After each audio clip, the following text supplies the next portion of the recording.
Ahora nos van a leer poemas Óscar Hahn, de Chile, y Antonio Gamoneda, de Perú, de León. Yo creo que con tanto mestizaje ya da igual que Antonio sea de Perú y que Óscar Hahn sea de León. El propósito último de este encuentro creo que es ese, que nos olvidemos de dónde son cada uno, porque son todos del mismo sitio en el fondo, que es nuestra lengua, ¿no?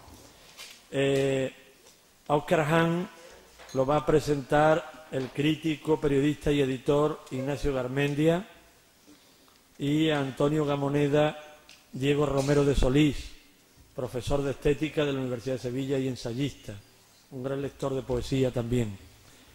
Antes de darle paso, me he dado cuenta, conforme se han ido desarrollando las jornadas, que he hecho demasiado hincapié en las divergencias. Y oyendo a Fabio Morábito y a Carlos Herman Belli tan distintos, me he propuesto a partir de ahora encontrar los puntos en común, los puntos de encuentro. Y en ellos yo encontré que los dos tienen mundos a su manera, cada uno entrañable y compasivos. Son dos poetas entrañables y compasivos, ¿no? O dos poesías entrañables y compasivas. El reto es seguir descubriendo qué tienen en común Óscar Hahn, por ejemplo, y Antonio Gamoneda. Gracias.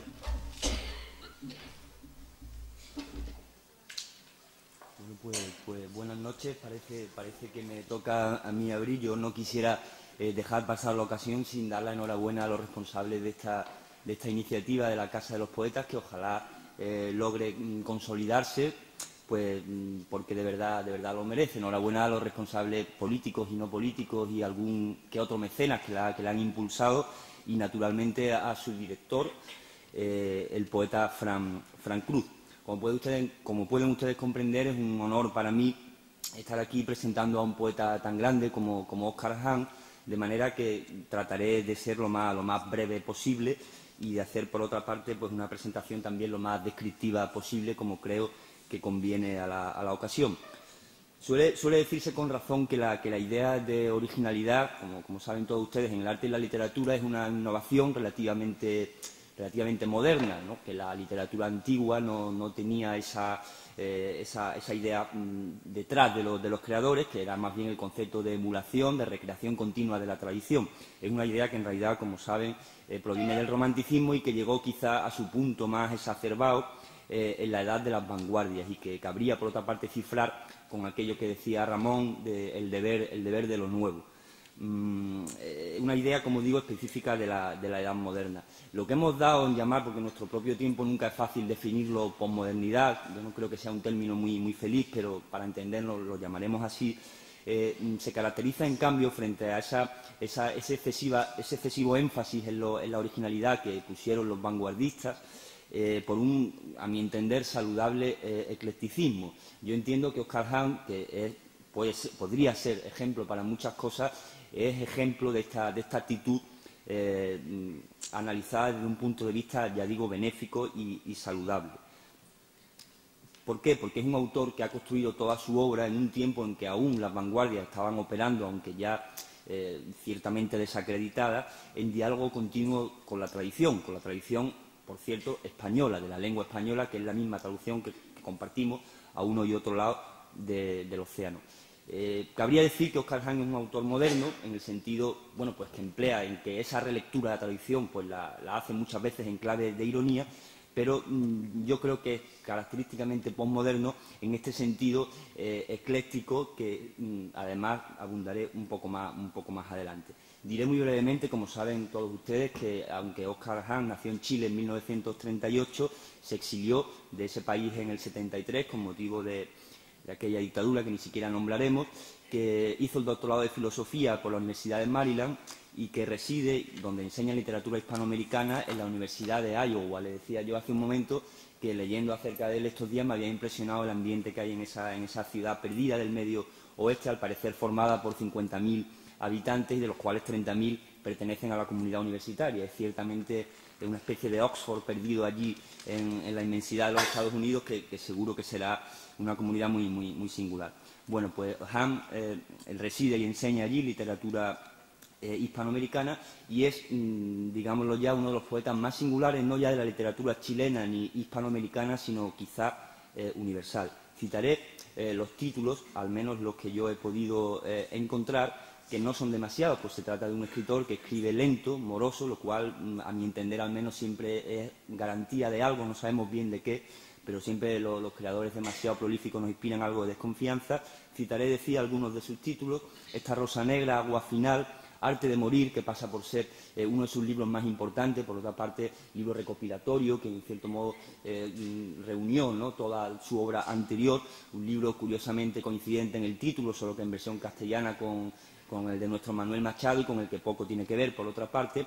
Mal de amor, Imágenes nucleares, Flor de enamorados y Poemas selectos. Estos son los títulos que yo he podido encontrar. Ya digo que este Arte de morir, un libro impresionante, pasa por ser una de sus cimas o de sus cumbres. Por edad, Óscar Hahn pertenece a la llamada generación chilena del 60, también llamada, al parecer, de la diáspora, y es integrada por otros autores como Gonzalo Millán, Baldo Rojas, Omar Lara, Manuel Silva Acevedo, Jaime Quezada, Floridor Pérez o Federico Chof. Pero como él mismo se encarga de dejar claro, y por otra parte entienden todos los críticos, es un autor que ha tenido muy poco que ver con sus contemporáneos, con sus compañeros de generación. Él mismo se declara un disidente respecto de la propuesta que más o menos común a los miembros de esa generación. ¿Qué influencias hay generales en la poesía de Óscar Hahn? Hay, para empezar, un conocimiento muy profundo de toda la tradición castellana, ya lo he dicho al comienzo, y en particular de la poesía tardomedieval, de Manrique, de la poesía renacentista y también de los siglos de oro. No quiere decir que no también esté familiarizado con otros autores del siglo XX, como puedan ser Borges y, en particular, Huidobro. Hay también una presencia, un género de literatura que él conoce y admira, de la literatura fantástica. El elemento fantástico está muy presente en su poesía, y hay, en este sentido ya más, que también podríamos llamar nuevamente posmoderno, una presencia del cine, de la pintura y de la música. Por citar a algunos pintores con los que se ha asociado también esta idea de la muerte medieval y de las danzas de la muerte y todo eso, pues autores como Goya, por ejemplo, o el Bosco. En toda su poesía hay esa venerable dialéctica, venerable por antigua, por acrisolada en toda una tradición entre el amor y la muerte, o lo que los antiguos llamaban Eros y Tánatos. Hay un juego de opuestos, como suele ser usual, ¿no?, en los discursos poéticos, y en el plano estilístico ese juego tiene lugar como hemos citado también respecto a las influencias, entre una lengua muy barroca, muy llena, muy densa de tradición, y al mismo tiempo unos registros coloquiales, de donde resulta un discurso absolutamente singular. Ahí también, y en eso se caracteriza respecto a otros poetas de su generación, un uso de formas métricas, regulares, hay un acudir a la rima, por ejemplo, y a formas de la tradición que el vanguardismo había dejado un tanto de lado, lo cual no quiere decir que no haya, por otra parte, pues una presencia, por ejemplo, de imágenes claramente caracterizadas con el surrealismo, ¿no?, imágenes muy deslumbrantes, muy deudoras de esa estética. Y en conexión también con lo que hayamos dicho de este gusto por lo medieval y esta estética de las danzas de la muerte, pues también este gusto por la alegoría y lo que él mismo ha llamado, pues, un sentido apocalíptico, ¿no?, del que suele citarse como ejemplo el poema Visión de Hiroshima. Y acabo muy rápido. El propio Óscar ha escrito en alguna ocasión que en su tiempo los dos movimientos influyentes, en su tiempo que es el nuestro, los dos movimientos más influyentes eran la antipoesía de Nicanor Parra y el exteriorismo de Ernesto Cardenal. Del mismo modo que él se ha separado, digamos, de la propuesta de sus compañeros de generación, tampoco se ha adscrito a ninguna de estas etiquetas, y de hecho arremete contra las etiquetas, lo cual me parece siempre bien, ¿no?, en un creador. Y cita, que es a lo que me refería antes y me parece muy interesante, una definición o más bien una declaración de Rubén en el prólogo de Prosas profanas, que aboga por una estética acrática. Óscar Hahn prefiere llamarlo pluralismo, y aquí volvemos a donde empezábamos, a ese eclecticismo, a ese dejar de lado un poco las banderías que demasiadas veces parece que a la que tienden los poetas, pues para servirse de todas las ricas posibilidades que ofrece la tradición. Terminaré ya con solo 3 ejemplos de cómo entiendo yo que opera esa integración de contrarios y esa pertenencia a la tradición dentro de la propuesta con todo original de Óscar Hahn. Una es ese gran libro Arte de morir, donde hay una reelaboración de los conceptos medievales y barrocos, una suerte de estética esperpéntica Van Le Motte, pero esa estética es compatible con una perspectiva muy de nuestro tiempo que cabría llamar o adjetivar como existencialista. El segundo ejemplo que quería dar es ese uso de las imágenes que ya he citado en la traducción surrealista, que son compatibles con un lenguaje popular y muy adensado, por otra parte, de tradición. En definitiva, la relectura, la recreación y relectura de la tradición que caracteriza la obra o gran parte de la obra de Hahn, y a veces en clave naturalmente de parodia, autores como Hahn demuestran que es acaso el único camino para ser, como quería el otro, absolutamente moderno. Muchas gracias.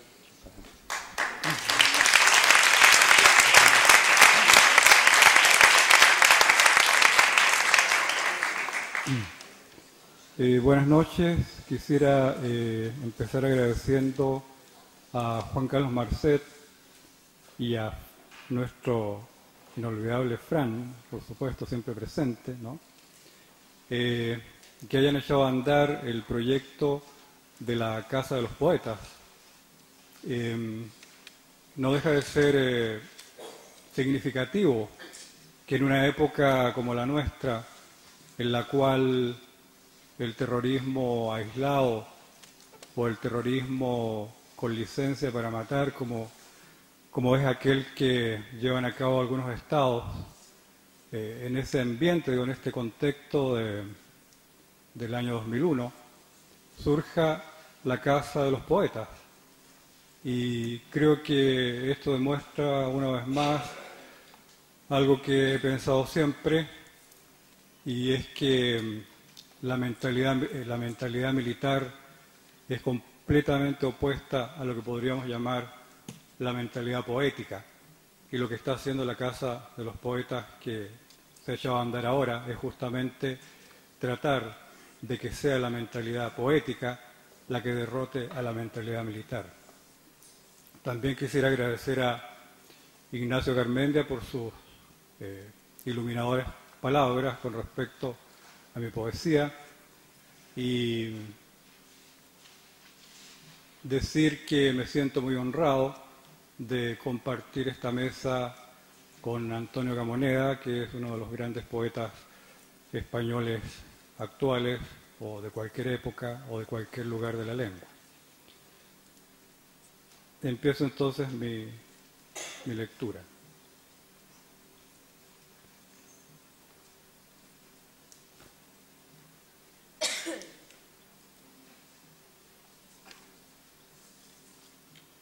El primer poema se llama En una estación del metro.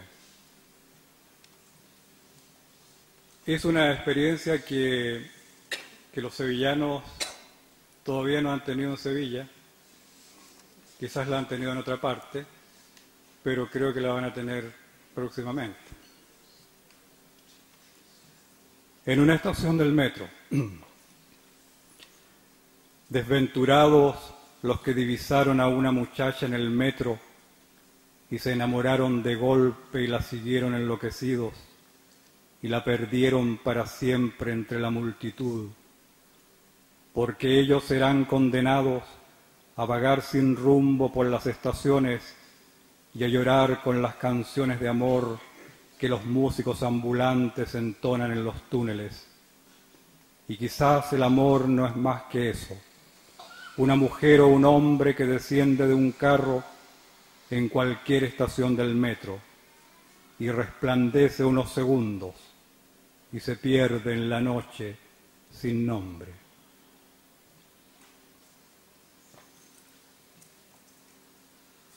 Otro poema de amor que cuenta una historia que tiene una partida un poco trivial, pero luego se transforma en algo más. No estoy seguro cómo lo llaman ustedes, pero es cuando alguien está en un café y quiere levantarse a una chica, ¿no?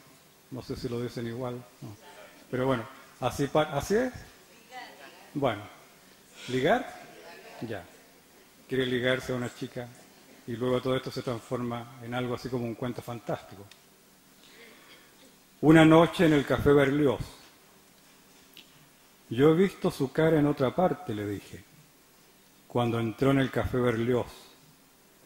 Soy de otra dimensión, contestó sonriendo, y avanzó hacia el fondo del salón.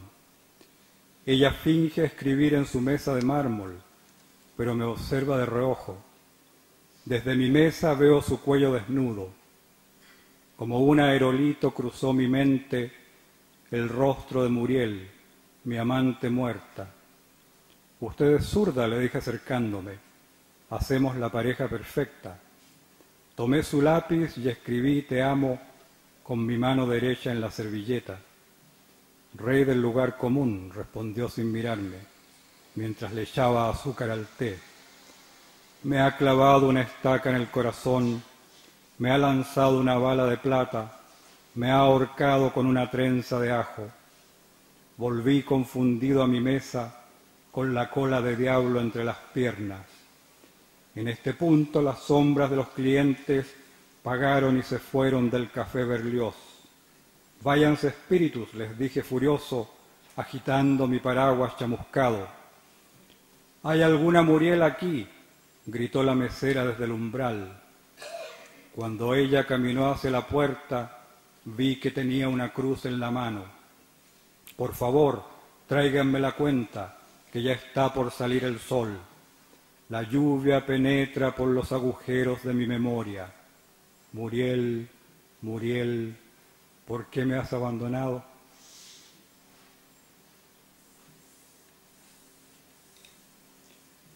Un soneto que se titula La expulsión del paraíso.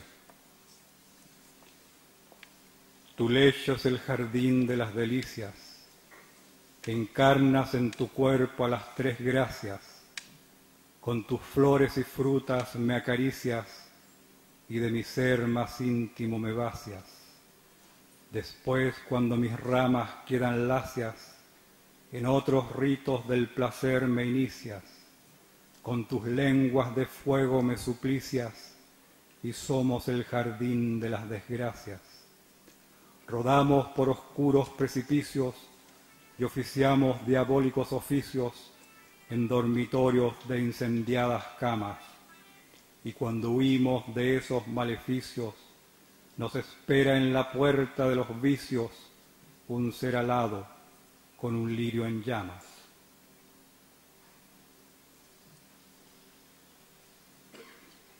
Un poema de amor. Sociedad de consumo. Caminamos de la mano por el supermercado entre las filas de cereales y detergentes. Avanzamos de estante en estante hasta llegar a los tarros de conserva. Examinamos el nuevo producto anunciado por la televisión y de pronto nos miramos a los ojos y nos sumimos el uno en el otro y nos consumimos.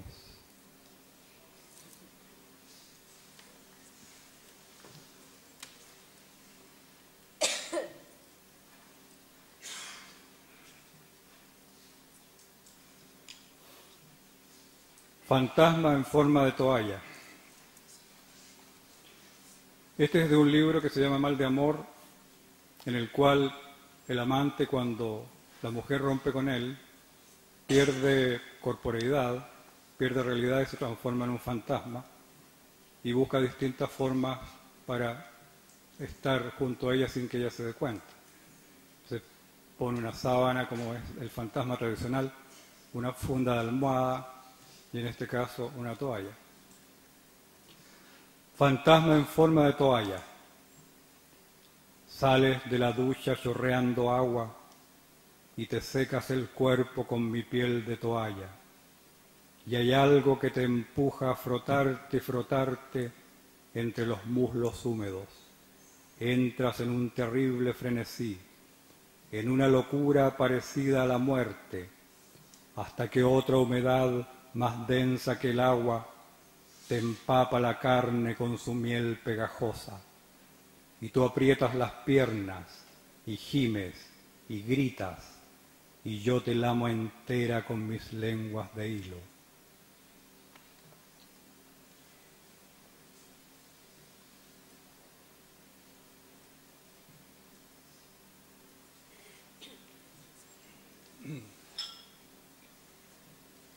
En el siguiente poema hay algunos lugares que ustedes van a reconocer.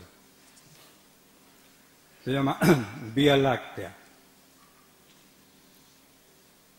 Le salía leche de los pechos, le salía leche que bajaba por su cuerpo en arroyos de indecible blancura, le salía leche que fluía por su vientre, le mojaba los pies y se escurría por debajo de la puerta. Era un río de leche que corría por la calle, atravesaba el barrio de Santa Cruz y llegaba a la plaza de Doña Elvira. Era leche que subía por los árboles, ascendía a los cielos y se desparramaba en la bóveda infinita. Eran grumos de leche que brillaban en el firmamento.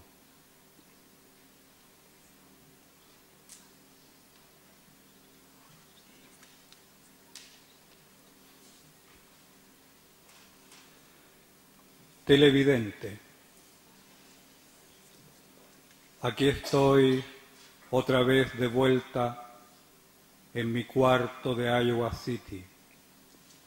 Tomo a sorbos mi plato de sopa Campbell frente al televisor apagado. La pantalla refleja la imagen de la cuchara entrando en mi boca y soy el aviso comercial de mí mismo que anuncia nada a nadie.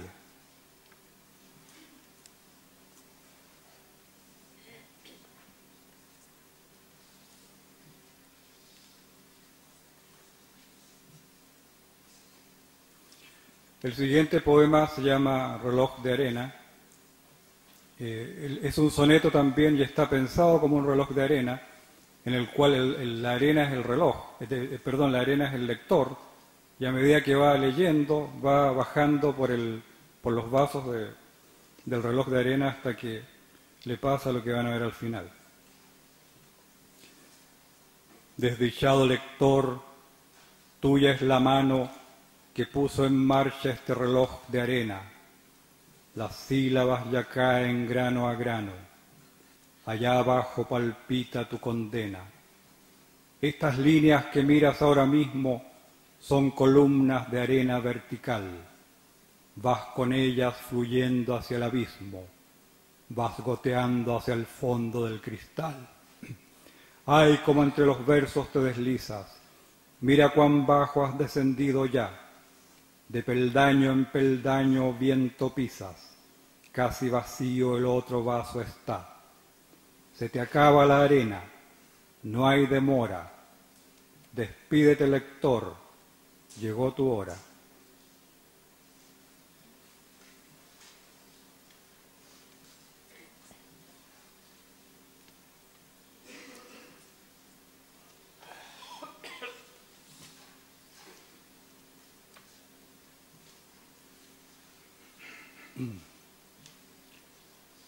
El siguiente poema se llama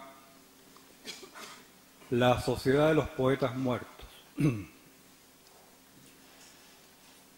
Tan pronto muere un poeta, cambia su vida y se inaugura la Sociedad de los Poetas Muertos. Los que nunca escribieron ni una línea sobre el poeta denuncian a los que nunca escribieron ni una línea sobre el poeta. Los que votaron en contra de darle tal o cual premio se lamentan de que jamás le dieran tal o cual premio. Los que rechazaron sus libros, que se ha creído este poeta, se pelean por publicar sus libros, qué grande era este poeta. Los que brindaban de malas ganas el día de su cumpleaños, organizan banquetes el día de su cumpleaños. Los que evitaban saludarlo hasta en la puerta de su casa, proponen poner una placa junto a la puerta de su casa. Yo me sumo a la sociedad de los poetas muertos. Después de todo, es la parca la que los hace inmortales y los muertos no nos pueden hacer sombra.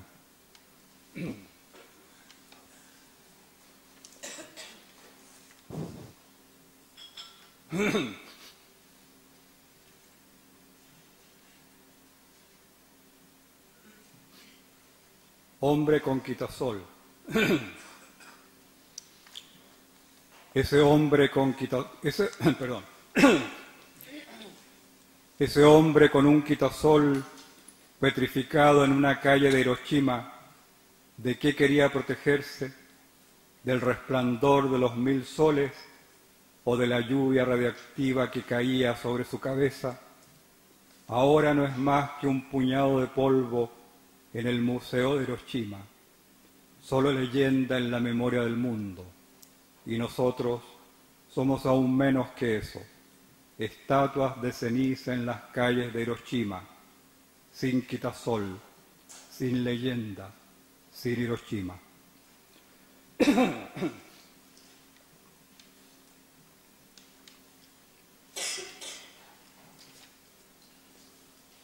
Un poema inédito que se llama Nirvana. Tiene que ver con la banda de rock del mismo nombre, Nirvana. El año pasado se cumplieron 10 años de la muerte del líder del grupo, Kurt Cobain.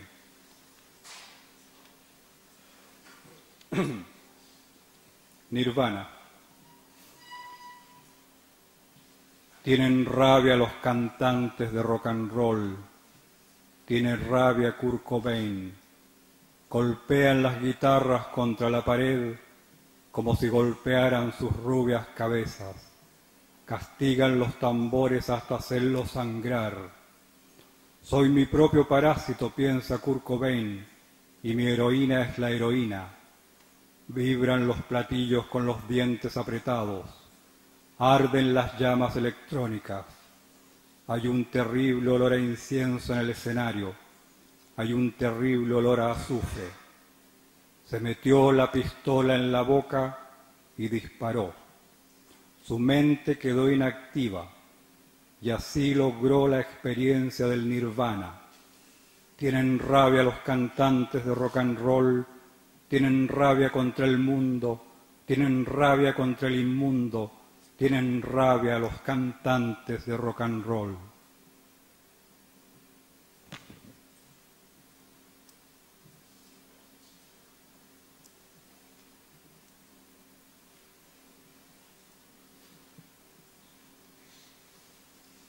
El siguiente poema tiene que ver con el 11 de septiembre de 1973, cuando fue el golpe militar en Chile y miles de mis compatriotas fueron asesinados, fueron hechos desaparecer, pero actualmente sus huesos se encuentran y los huesos hablan. Se llama Hueso. Curiosa es la persistencia del hueso, su obstinación en luchar contra el polvo, su resistencia a convertirse en ceniza. La carne es pusilánime, recurre al bisturí, a ungüentos y a otras máscaras que tan solo maquillan el rostro de la muerte. Tarde o temprano será polvo la carne, castillo de cenizas barridas por el viento. Un día la picota que excava la tierra choca con algo duro. No es roca ni diamante, es una tibia, un fémur, unas cuantas costillas, una mandíbula que alguna vez habló y ahora vuelve a hablar. Todos los huesos hablan, penan, acusan, alzan torres contra el olvido, trincheras de blancura que brillan en la noche. El hueso es un héroe de la resistencia.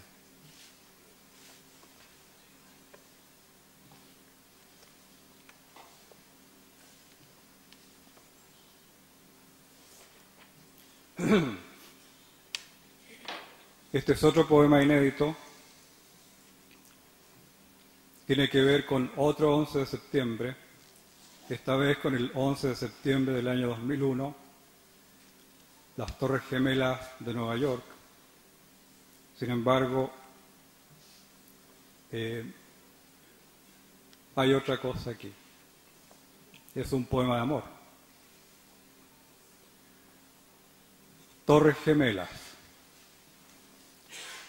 Estrellaste tu avión contra mi torre y yo mi avión contra la tuya.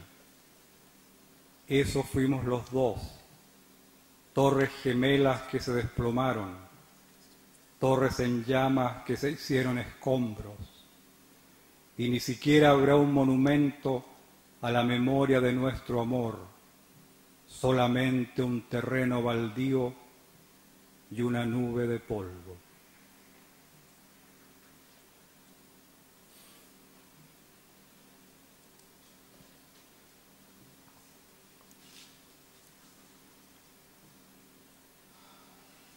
El penúltimo poema que voy a leer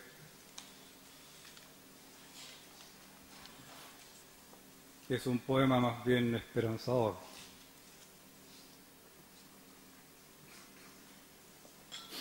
Un soneto que se llama El doliente. Pasarán estos días como pasan todos los días malos de la vida. Amainarán los vientos que te arrasan, se estancará la sangre de tu herida. El alma errante volverá a su nido, lo que ayer se perdió será encontrado. El sol será sin mancha concebido y saldrá nuevamente en tu costado. Y dirás frente al mar, ¿cómo he podido, anegado, sin brújula y perdido, llegar a puerto con las velas rotas? Y una voz te dirá, que no lo sabes, el mismo viento que rompió tus naves es el que hace volar a las gaviotas.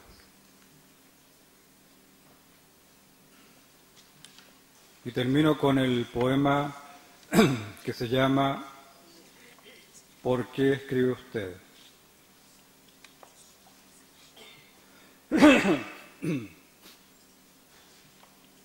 ¿Por qué escribe usted?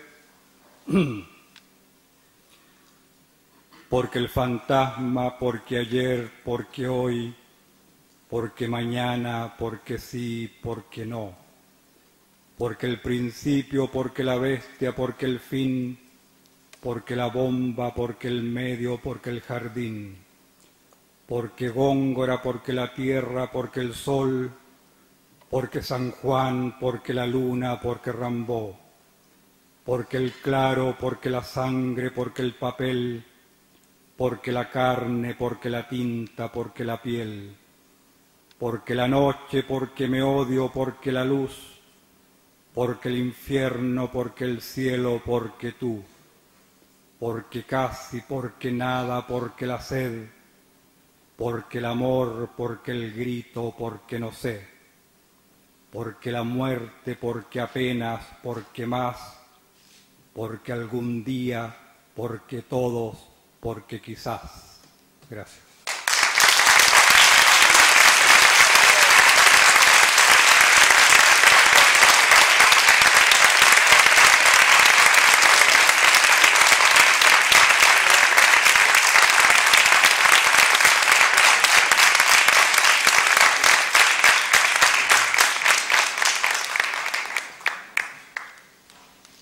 Bueno, me parece que me toca a mí después de este hermosísimo poema. Yo en primer lugar también pues agradecer a Paco su amable invitación y como no pues un recuerdo a Juan Carlos Marcet, que ha sido tantos años alumno mío y ya pues compañero y en muchas cosas ya pues tengo ya muchas cosas que aprender de él.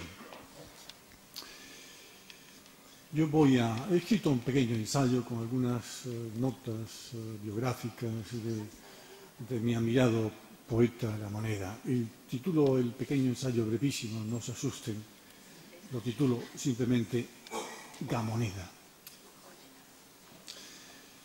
Para Gerard de Nerval, la locura es el derramamiento del sueño en la vida real. Tomo la cita del prólogo, excelente por cierto, de Tomás Segovia en su edición y traducción del romántico francés. Pero Nerval no parece referirse a lo que solemos entender por enfermedad mental, a su acepción más tópica, sino, al menos eso me ha parecido, a la entrada de la poesía en el mundo, a su irrupción, a su inevitable enfrentamiento con el principio de realidad, hasta el punto de negarlo, de contradecirlo. No sé si ustedes estarán de acuerdo, pero a mí no me gusta esta sociedad, cada vez más injusta, cada vez más agresiva, más absurda y caótica. El orden es pura apariencia y el mal y el sufrimiento golpean sin piedad a los más débiles, como siempre, o tal vez ahora más que nunca. ¿Hay acaso una minoría que triunfa? No son precisamente los poetas ni los santos. No, son los más astutos, los más cínicos, los que piensan que el poder y el dinero a todos corrompen y vence. La poesía, sin embargo, como espacio de la imaginación y de la libertad, está en íntimo desacuerdo con el principio de realidad y las pulsiones anales de nuestro tiempo. La poesía quiere transformar el mundo, aunque no pueda. Lo transforma interior y exteriormente. Lo vence con la palabra. ¿Para qué ser poeta en tiempos de penuria?, se preguntaba Hölderlin. Heidegger contestó: ser poeta en una época de penuria significa reparar cantando en las huellas de los dioses del mundo, de los dioses huidos. De ahí que el poeta diga lo santo en la época de la noche del mundo. De ahí que la noche del mundo sea la sagrada noche en el lenguaje de Hölderlin. ¿Para qué ser poeta en tiempos de angustia y miedo? La respuesta, acaso, no pueda ser otra: para derramar el sueño en la vida real.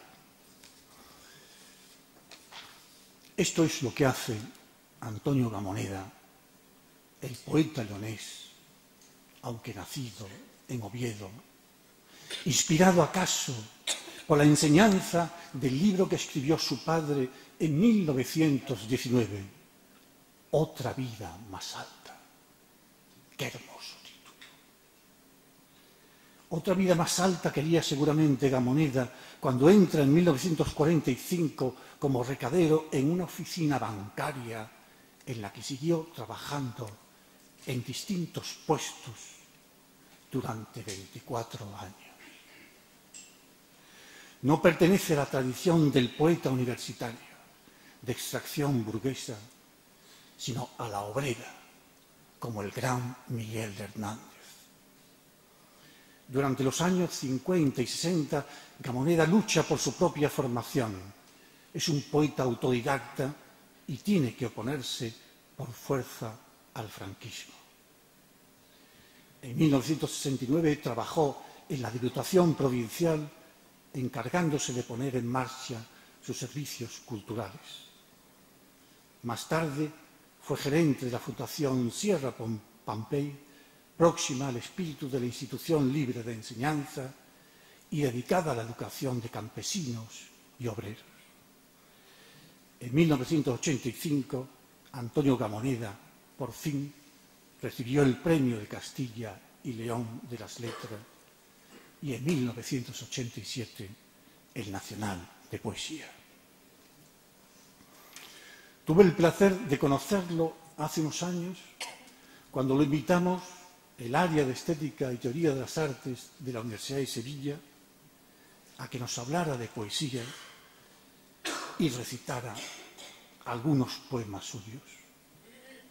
No he olvidado nunca la tarde que pasamos con él.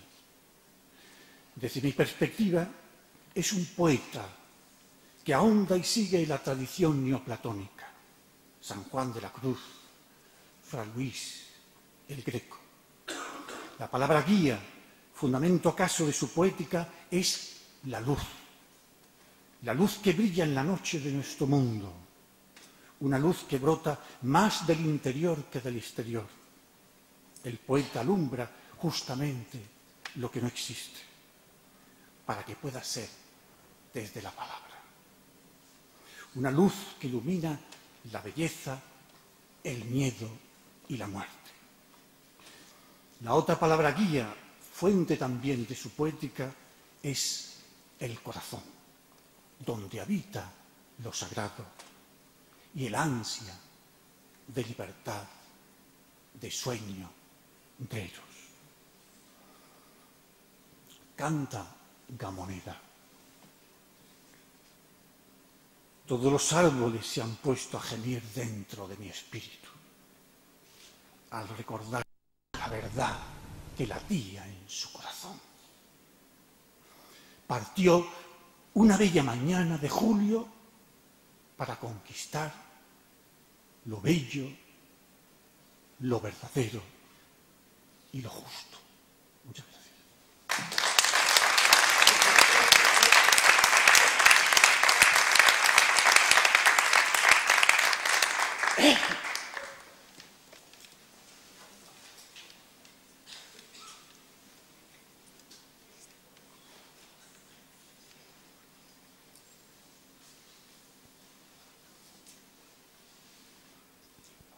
En la quietud de madres inclinadas sobre el abismo, en ciertas flores que se cerraron antes de ser abrasadas por el infortunio, antes de que los caballos aprendieran a llorar, en la humedad de los ancianos, en la sustancia amarilla del corazón. Perdónenme, yo sé que no se suele empezar así una intervención. El libro se ha abierto casi él solo por ahí. Estoy, por otra parte, grave y gozosamente conmocionado por la poesía de Óscar Fant. Y entonces parece que la normalidad expositiva que yo debiera atender se me está yendo de las manos. No obstante, sé que tengo que agradecer el estar en esta mesa, no solamente porque yo esté aquí, por sentirme gratamente acompañado y escuchado, sino porque ello supone, y ya se ha dicho en estos días, una especie de acumulación de piedras o ladrillos, todavía no físicos, pero ya sensibles, de lo que será la Casa de los Poetas. El que yo estoy en la mesa, quizá inmerecidamente, tiene que ver también con la cordialidad de Juan Carlos Marcet y de Francisco José. Muchas gracias a las instituciones que están en este propósito ya casi realidad de la Casa de la Poesía. Muchas gracias a quienes trabajan en él. Muchas gracias a ustedes por esta compañía. Muchas gracias a mi generoso presentador por su lúcida y, como diría yo, impulsora presentación. Leeré poemas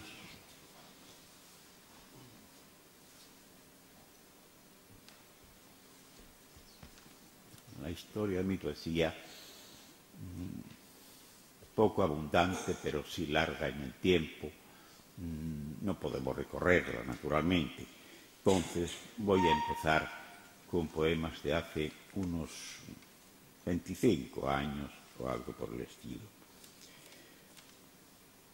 Estos poemas, casi ninguno de ellos tiene título. Hay alguno, no sé si uno o dos, de los que pienso leer, que los tengo anotados aquí, que tienen una nota al pie que es como una remisión a una indicación mínima, pero que no participa del poema con el valor que lo haría un título. También es normal que se hagan las lecturas comentadas. Yo no voy a hacer esto. Seguramente porque no sé. Puede que porque piense también que la poesía no es explicable y que si fuera explicable yo escribiría las explicaciones y no los poemas. Pues. No obstante, les diré que pienso que la poesía es un arte de la memoria. Pero en la memoria están las cosas que ya hemos perdido, las que no están ya con nosotros. Esto nos proporciona una noción de temporalidad consumida, por decirlo de alguna manera. La poesía da cuenta de cómo vamos avanzando hacia la muerte. Aunque pueda ese avance ser incluso gozoso, pero irremediablemente la poesía da cuenta de cómo avanzamos hacia la muerte. En mi caso lo hace de una manera explícita. ¿Quiere decir esto que mi poesía posiblemente está enraizada en esa perspectiva mortal y por tanto en el sufrimiento? Pero yo pienso también que la causa y la finalidad de la poesía es la creación de placer, de alguna forma de placer. Esto no es una contradicción, esto es una realidad que tiene la poesía y es una potencia que nos hace, yo diría, que menos desgraciados. No es una salvación, pero se le parece. Yo termino aquí todos mis comentarios para que ustedes se den cuenta de que paso de un poema a otro, que son normalmente breves. Haré simplemente una breve pausa.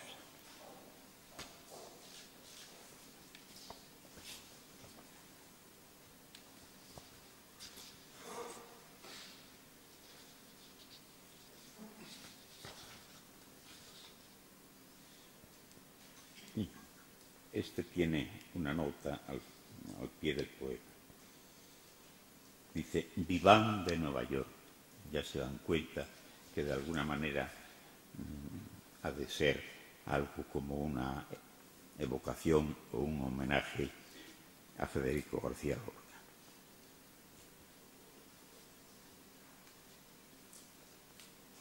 tú en la tristeza de los urinarios, ante las cánulas de bronce, amor, amor en las iglesias húmedas. Ah, sollozabas en las barberías, en los espejos, los agonizantes estaban dentro de tus ojos. Así es el llanto. Y aquellas madres amarillas en el hedor de la misericordia. Así es el llanto. Ah, de la obscenidad. Ah, del acero.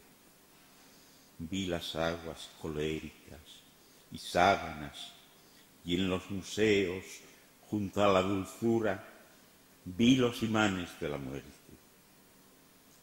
Te desnudaron en marfil, ancianas, en los prostíbulos profundos, y te midieron en dolor oscuro. Así es el llanto, así es el llanto. Ten piedad de mis labios y de mi espíritu en los almacenes. Ten piedad del alcohol en los dormitorios iluminados. Veo las delaciones, veo indicios, llagas azules en tu lengua, números negros en tu corazón. Ah, de los besos, ah, de las penínsulas. Así es el llanto, así es el llanto, y las serpientes están llorando en Nueva York. Así es el llanto.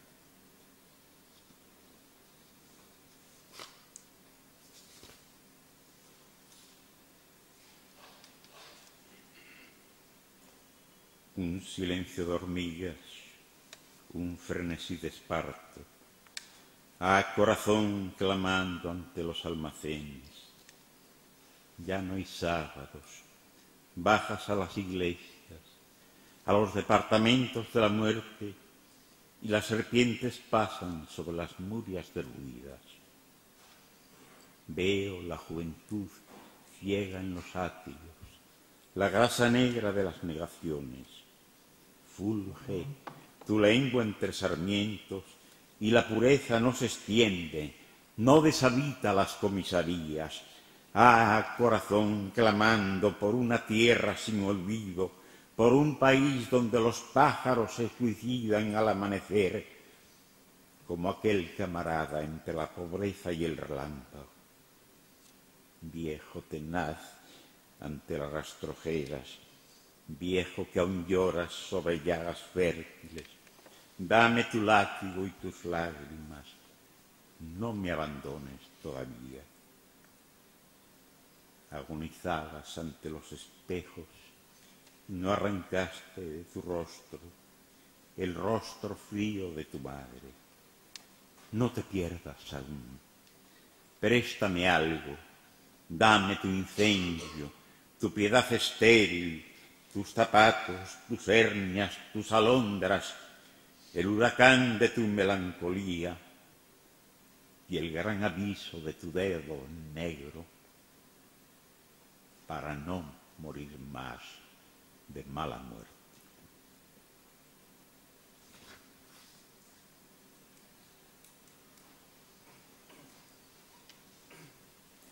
Sucedían cuerdas de prisioneros, hombres cargados de silencio y mantas. En aquel lado del Bernesga los contemplaban con amistad y miedo. Una mujer, agotada y hermosa, se acercaba con un cerillo de naranjas. Cada vez la última naranja le quemaba las manos. Siempre había más presos que naranjas. Cruzaban bajo mis balcones y yo bajaba hasta los hierros cuyo frío no cesará en mi rostro. En largas cintas eran llevados a los puentes y ellos sentían la humedad del río antes de entrar en la tiniebla de San Marcos, en los tristes depósitos de mi ciudad avergonzada.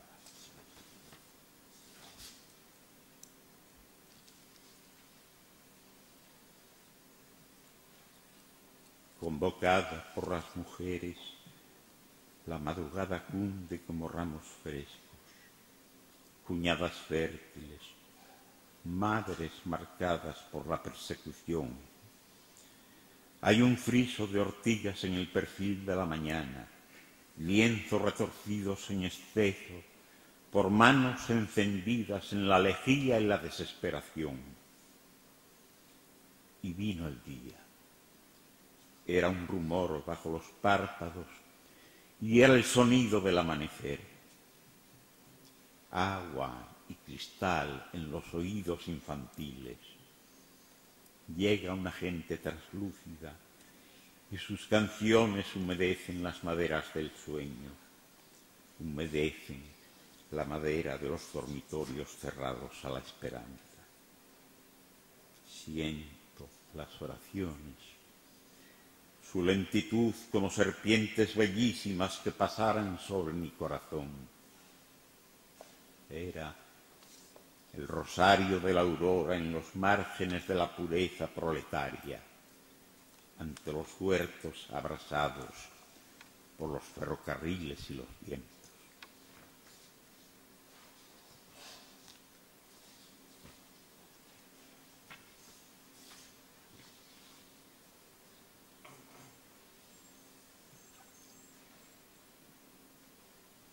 Nada se esconde al gavilán inmóvil. Arden sus ojos amarillos. Y esta es su narración. Aguas enfermas, mendicidad de rostros invisibles. No hagas incesto en los armarios. Guárdate. Albergan asma, atribución, espíritus. Quizá vías y alas desesperadas. Siéntate ya a contemplar la muerte.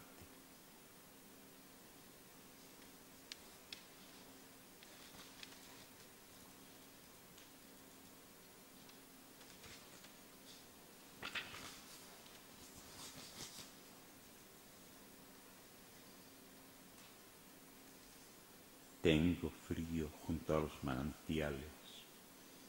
He subido hasta cansar mi corazón. Hay hierba negra en las laderas y azucenas cárdenas entre sombras.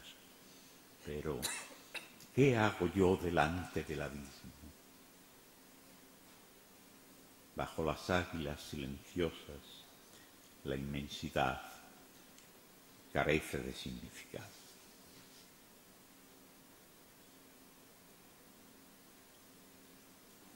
Entre el estiércol y el relámpago, escucho el grito del pastor. Aún hay luz sobre las alas del gavilán y yo desciendo a las hogueras húmedas. He oído la campana de la nieve, he visto el hongo de la pureza, he creado el olvido.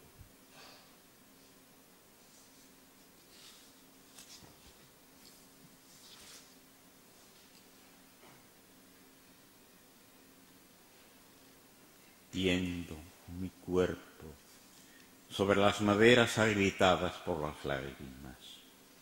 Huelo la linaza y la sombra. Ah, la morfina en mi corazón. Duermo con los ojos abiertos ante un territorio blanco abandonado por las palabras.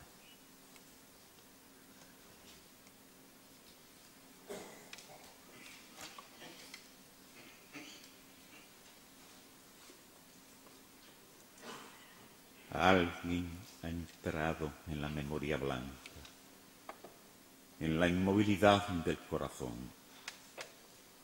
Veo una luz debajo de la niebla y la dulzura del reloj me hace cerrar los ojos.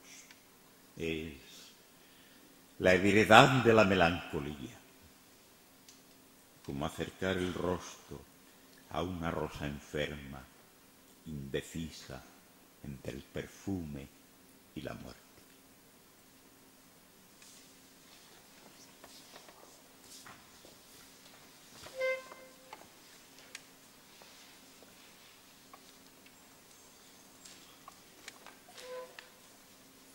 No tengo miedo ni esperanza.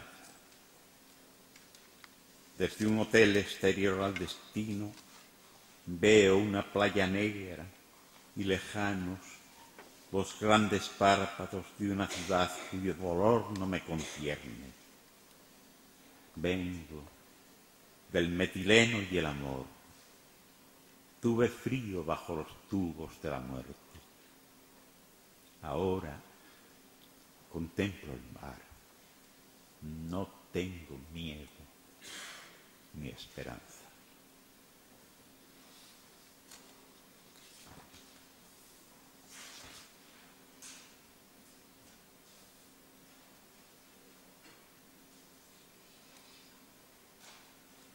El mirlo en la incandescencia de tus labios se extingue.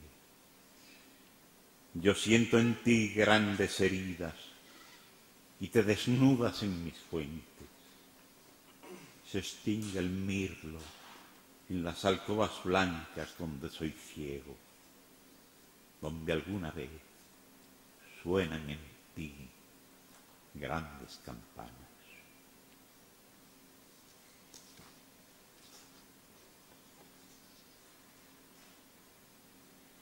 Busco tu piel inconfesable, tu piel ungida por la tristeza de las serpientes. Distingo tus asuntos invisibles, el rastro frío del corazón. Hubiera visto tu cinta ensangrentada, tu llanto entre cristales y no tu llaga amarilla. Pero mi sueño vive debajo de tus párpados.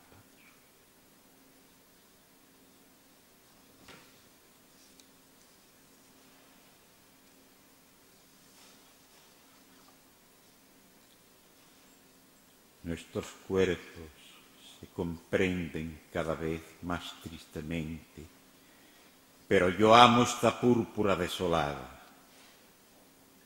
Ah, la flor negra de los dormitorios. Ah, las pastillas del amanecer.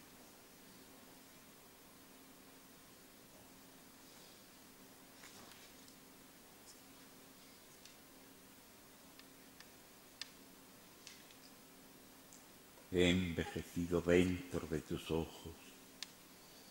Eras la dulzura y el exterminio, y yo amé tu cuerpo en sus frutos nocturnos. Tu inocencia es como un cuchillo delante de mi rostro, pero tú pesas en mi corazón, y como una miel oscura, yo te siento en mis labios al ir hacia la muerte.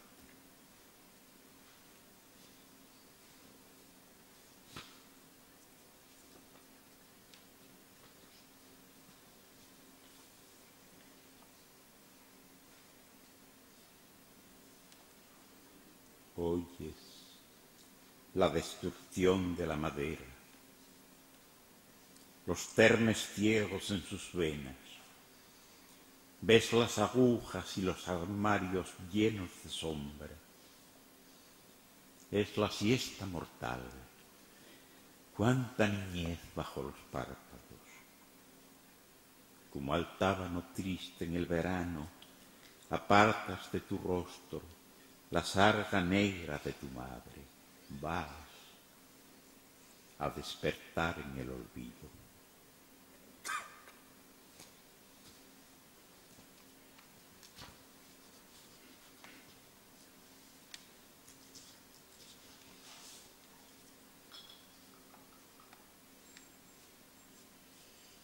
Aceite azul sobre tu lengua, semillas negras en tus venas. En los últimos símbolos ves la pureza sin significado. Es la heredad de la vejez, luz en la luz, alcohol sin esperanza.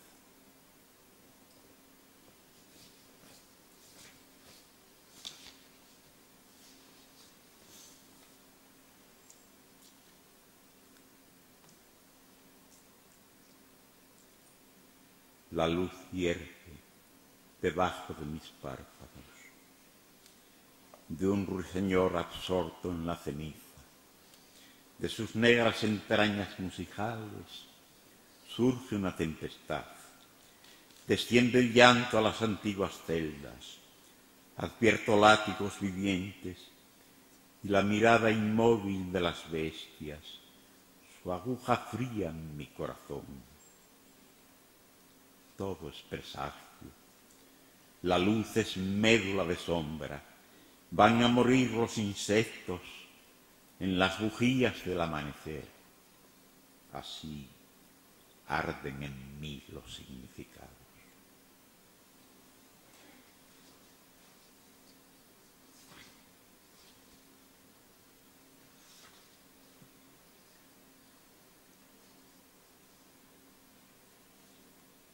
De las violentas humedades, de los lugares donde se entrecruzan residuos de tormentas y sollozos, viene esta pena arterial, esta memoria despedazada.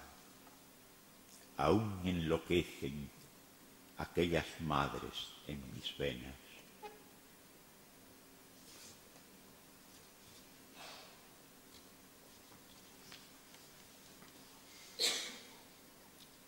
Fue la música mortal, el alarido de los caballos incesantes, fue una pavana fúnebre a la hora del algodón ensangrentado.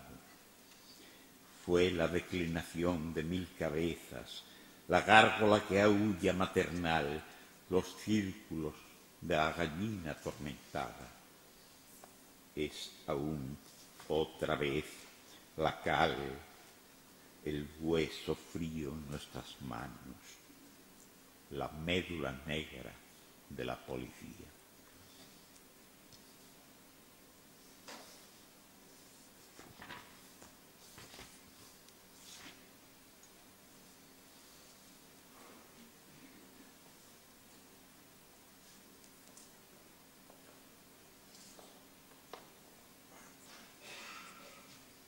Vi lavandas sumergidas en un cuenco de llanto y la visión ardió en mí.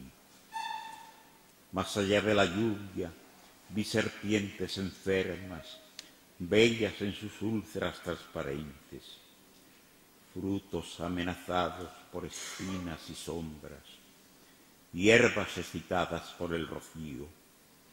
Vi un ruiseñor agonizante y su garganta llena de luz.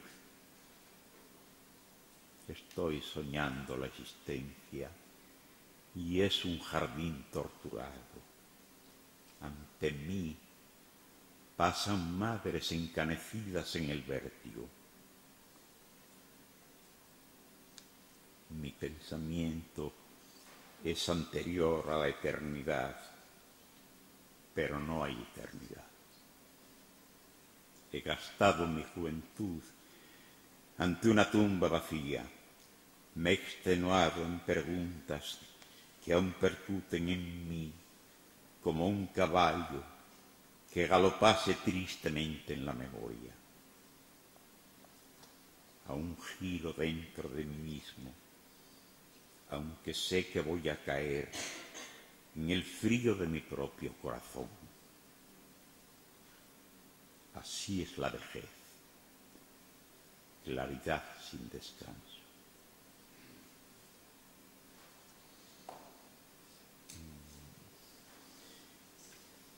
Quizá debiera de terminar aquí.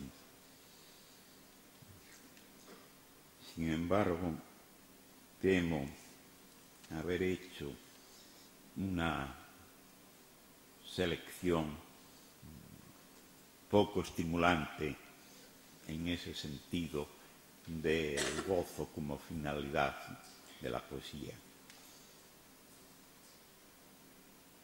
Está más claramente en la perspectiva mortal de la cual les hablaba antes.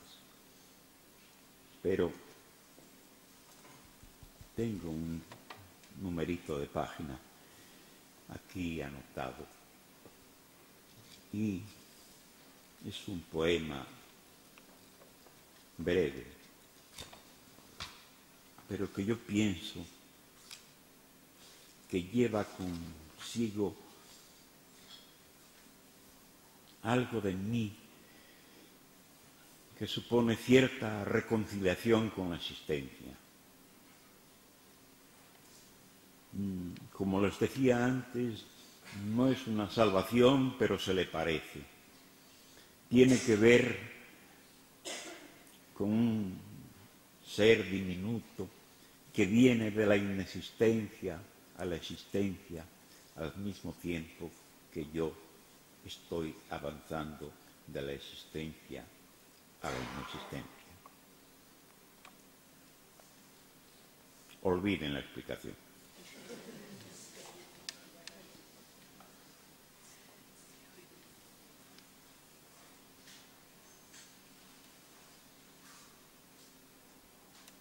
Oigo tu llanto,